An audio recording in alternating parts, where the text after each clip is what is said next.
All right. Now I'll go to the chat box, and of course, before I read from this, I've not seen anything so fabulous, Samilan. Absolutely amazing. Thank you. Absolutely amazing. And the like Anuja pointed out, the you have captured the interconnectedness with so many other living beings, organisms, plants, trees. Beautiful. Thank you. Absolutely beautiful. All right. Now here goes. Uh, I believe our Dr. Bhanumati has visited you several times. So Yes. yeah. And the when you plan a butterfly garden and want to avoid exotic nectaring plants like, of course, lantana, huh? Which native plants will you choose? See, you can of course avoid the wild invasive lantanas. They might kill the other plants and kill the biodiversity of the Correct. area. But wouldn't be against also using ornamental lantanas, which doesn't produce seeds at all. So there's no question of it being dispersed and becoming invasive. So we have here ornamental lantanas which doesn't produce seeds. Okay. This is just for you to see some butterflies in your area. But I would more support you planting native flora. Almost all the host plants where the butterflies breed, the local butterfly species breed, they are native to the area. So I'm always in support for propagating more native flora in your area to a sustaining butterfly population. And a sustaining butterfly population is, of course, an indication of a healthy ecological system. No, but can you list what are the native plants which can be chosen, especially the native Yeah. flowers of See, over here? if I'm talking about South India, you can here in especially in the Western Ghats and the foothills and the coastal line of the Ghats, I would recommend people putting Premna ceratifolia, Agnimantha in Kannada. Premna ceratifolia is a great nectar plant for butterflies. If you can Google Premna, Premna, Yeah, and ceratifolia, yeah. Ceratifolia. Ceratifolia is a great nectar plant. You'll see a lot of milkweeds and other swallowtails also getting attracted to this particular plant.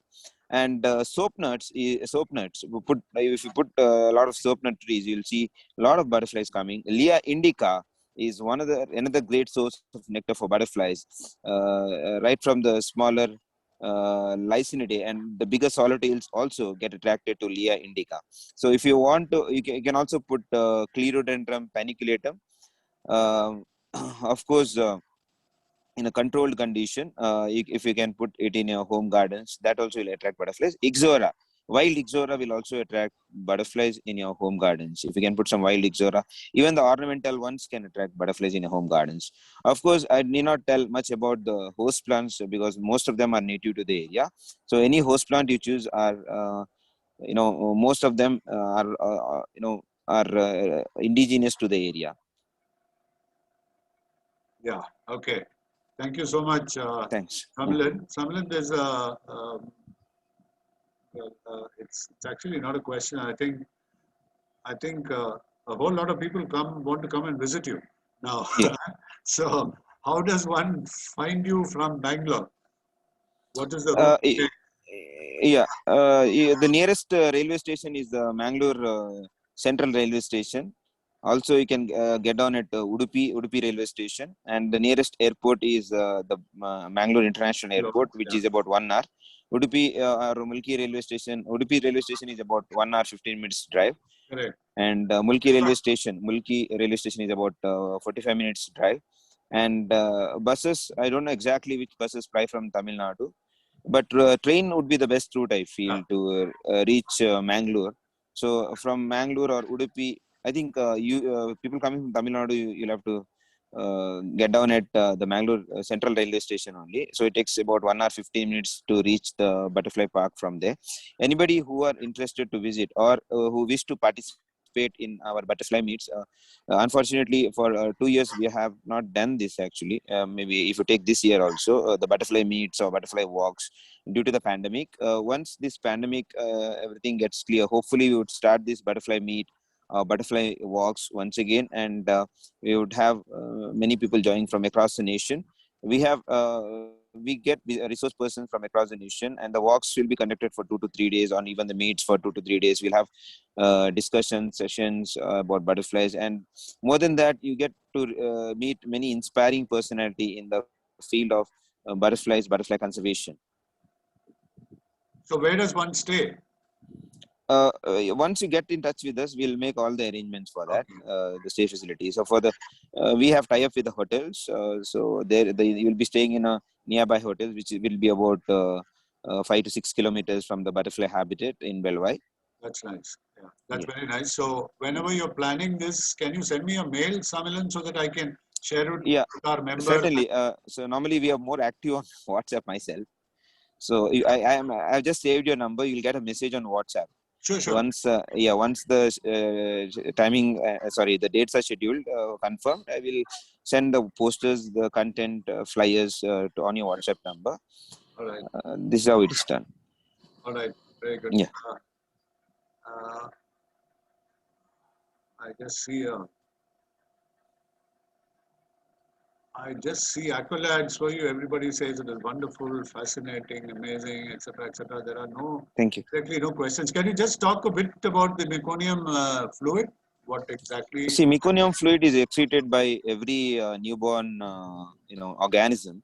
So butterflies also excrete the meconium fluid. So most of the meconium fluid is excreted when the butterfly closes out of the pupal case. But once it comes out, the remaining fluid might be excreted out before the butterfly takes the first flight of its life. So normally it takes about, if it takes southern birding, it takes about 2 to 3 hours for the butterfly to take the first flight of its life. So just before it takes the first flight, it might excrete out the entire meconium fluid. So it will be also easy for the butterfly to fly then, or else it is heavy with the meconium, the fluid inside its body. So this is about with the meconium fluid. Okay. Thank you. There are no more questions. I think whatever you had to say came out visually so well. So I'll just Yes. draw attention to our president, Sudhakar. Sudhakar? So there's a question, I think, by Lakshmi. Yeah. Yeah, There's a please question. I can, go ahead. yeah. Lakshmi has One got a sec. question. Yeah. Yeah. One sec. Yeah. What is the question? Yes. I don't know. One sec. Let me just check. From Lakshmi. Is the southern birdwing palatable to only parasitic wasps? Southern birdwings are unpalatable species. Normally, they are not preferred by predators like birds, especially. But there are reports, of course, where the birds have eaten the southern birdwings. They have eaten the caterpillars. The southern birdwings are toxic because the caterpillars of these butterflies feed on Aristolochia indica and other Aristolochia genus, and also Tertia silicosa. The Aristolochia climbers have aristolochic acids, which makes the caterpillar and the butterfly toxic because the caterpillar imbibes the toxins from the plant. So the parasitic or the parasitoid wasps play a very important role in controlling the birdwing population, as there is no other natural predators like birds to control them. So it's the role of parasitoids, is very much important to see the southern birding population sustaining, or else they might be overpopulated also. Out of about 50-60 eggs laid by the southern birding, the wasp control majority of the egg has been destroyed by the wasp. And also there are other predators like assassin bugs, which might kill the caterpillars of the southern birdwing, or some spiders might also feed on the caterpillars of the southern birdwing. That is how they are controlled naturally. But why? What is the necessity to control the population of the southern birdwing? See, if the southern birdwings gets overpopulated, they might face food shortage, especially the Aristolochia indica climber. They feed a lot. They're voracious eaters, so it might be threat to them if they're overpopulated. Okay. All right. Yes, Sudhakar. So, I just wanted to congratulate you for the wonderful presentation, Samilan. Thank you, sir. It was Thank you, sir. absolutely an eye opener for all Yes. of us. Very informative, and then say it's such a great opportunity for members who are some of them who have farms and who live in farms. Probably, I can mention a few like Satyagarajan and I think Surya and everybody. They can probably convert a small part of the farm, maybe 30 or 40 cents into a butterfly garden.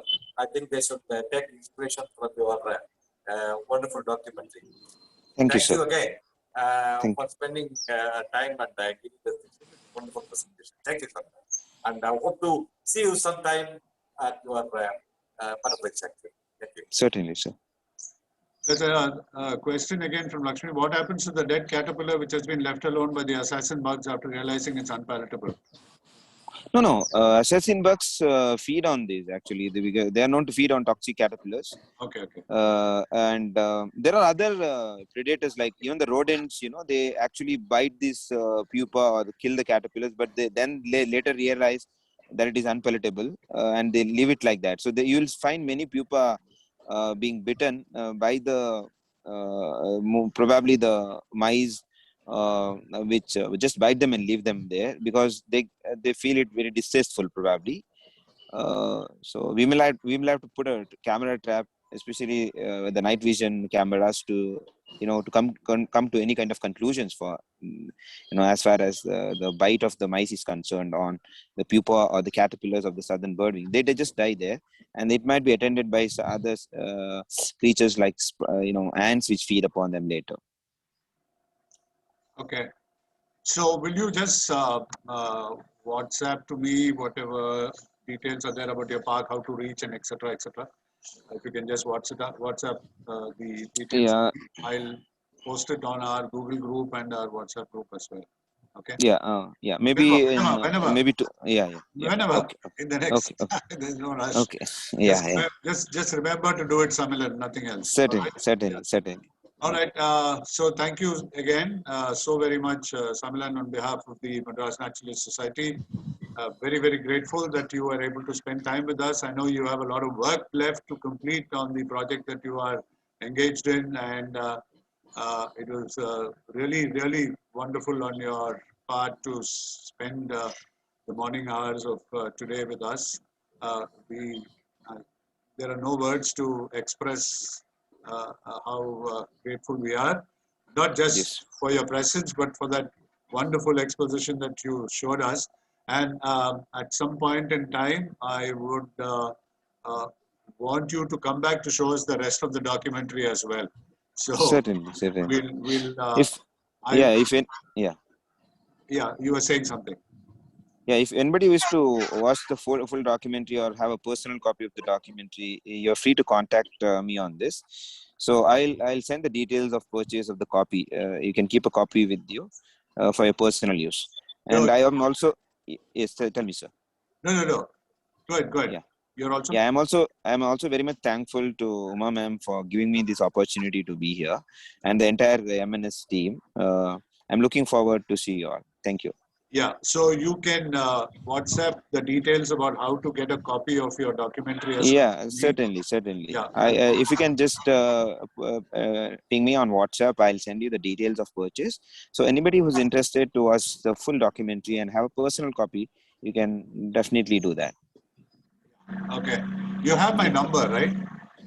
Yes, I have your number, sir. Yeah, that's my WhatsApp number. You can just send it to me. Yeah, sure. Certainly, I can send. Yeah. So Yes. I'll share it. I'll share it with all our members, and then they'll get in touch with you. Okay. Certainly. Yeah. So thank you once again, Samilan, and thank you all for being here for our monthly meeting. Just a couple of points which I wanted to share. One was about a couple of days ago, there was this all India level brainstorming meeting on something to achieve the Aichi target of 16. We're supposed to hit 10% coverage protection of all the coastal areas of peninsular India. And there was a mention by Dr. Shivakumar during his presentation, or Dr. Shivakumar of WII during his presentation, of MNS's work on the recent work and the work that will continue to be there of recording the biodiversity of the Tamil Nadu and Puducherry coast. I think that was a good thing. The whole meeting happened under the aegis of the National Biodiversity Authority, and there were a lot of people from across the world also who were present. So, well, I actually lifted my collar up when I saw it happen. All right, that's one. And the other thing that I also wanted to share was, I think there was this request which was made during the last meeting, about at the end of the last meeting, after which I spoke to Dr. Kalpana, of our member, who's also a professor of zoology at the Stella Maris College. And they were talking about how students find it very difficult to get internships. So MNS is now embarking on this, the giving internships to students of biology, botany, and zoology. And we have come up with an initiative called Urban Wilderness Walks. So we're going to have interns of MNS taking the local population, people wherever they are staying, taking them around to do to show them the wilderness that is around where they live. This way, we also popularize the the need to conserve urban biodiversity, and we're going to have a virtual training session, and then a field session, and then the walks will start. So we have we wanted to start with about 20 interns, but 30 students of Stella Maris College and Women's Christian College WCC have volunteered to be interns. So we're starting this exercise from the next week. So I just thought I'll share this with you. More on this you will hear from me as and when we begin the exercise and we have pictures to share with you.